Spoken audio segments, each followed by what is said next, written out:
Yep. Great. Well, good. Awesome. Hey, Tyler. We have Columbus Crews and Coach Mr. Kwame Ampadu. Actually, let Esteban take it away. If you have a question, please utilize the raise hand function. Tyler, we can start with you. Kwame, given the circumstances tonight, 82 minutes you guys held Charlotte scoreless. There has to be some sort of accomplishment within that, just given all of the circumstances. Just what do you think about the team's performance tonight? Disappointed, obviously, with the result, but what the team showed was a real togetherness. And down to 10 men, they showed real bravery with the ball to continue to try to play our game. Maybe just couldn't install and as high up the pitch as we wanted to, but we tried to play.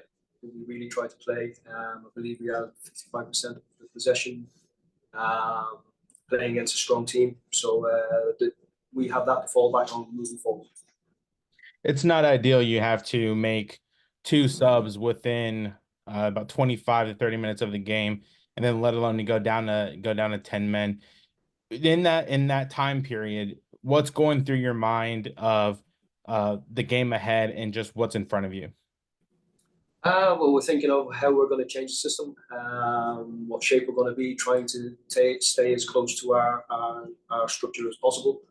And then we made the subs with that in mind. Then we have to change, and then we have to get over it. Thanks, Kwame. Thank you. Tom Boger. Thanks. Thanks for taking the time. I'll just kind of ask directly. There was a play of controversial decisions. So overall, what were your thoughts on the referees' performance tonight? The referees are trying to do their job. It's as simple as that. There's no more to say on that. They're trying the best that they possibly can, and that's it. And one more, if you don't mind. The cameras kind of caught what seemed to be a bit of a back and forth with Cucho and the bench when he was subbed off. Is there anything you can kind of elaborate or tell us what was going on there? No, there was nothing. There was nothing there. Nothing to see there. Thank you. Brianna. Hi. Hello. First question I want to ask is, what are your thoughts on the red card that was handed to Derek? And did you see anything there that you felt warranted a red card? I haven't actually seen it yet.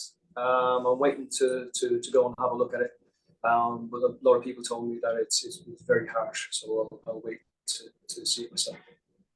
And how did that just change the game plan that you guys had going into today, being down a man? Of course, we're down a man, so that's one option less on the pitch. But we tried to stay as close to our structure as possible, and I think we did that. We kept the ball in the second half. We probably couldn't install as much as we wanted into getting into their half, but we were brave and we tried to play. I know officially on the stats sheet you were listed as the head coach today, but I know what the club has been saying is that it was kind of a collective effort from the whole coaching staff. So how did you just go about today's game without Wilfred there? The great thing is that Wilfred sets an environment where all the assistants and all the coaches are included in everything. So for us, it was a normal day of work. Wasn't anything special. We all worked together as we normally did. It's just unfortunate Will wasn't here because he's sick. Thank you. Tyler, go ahead. Do you happen to have any update on Rudy and Christian? No. We'll speak to the medical people, and they're going to be assessed in the next 24 hours, and then we'll know more. Seeing both those guys go down hurt, obviously, it's Charlotte and turf. Obviously, brings back flashbacks to Will Sands last year. Did that kind of replay in your head? Was there any concern on your end about what happened last year today? No, I don't think so. Because I think it was different circumstances with Will's injury last year, and we were focused on the game here today. And by the way, Will came on today, so he's clear in that sense. He's clear and he's progressing and he's moving forward. And he came on at the end of the game today to help us. And last question, Brianna. sorry. Just overall, it was a very long first half, the longest first half ever in MLS history.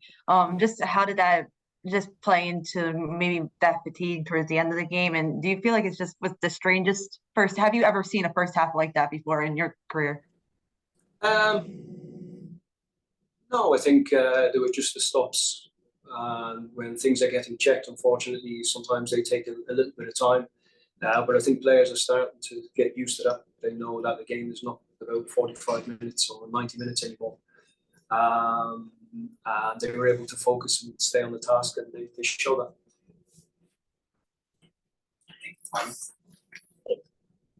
Thanks, everyone.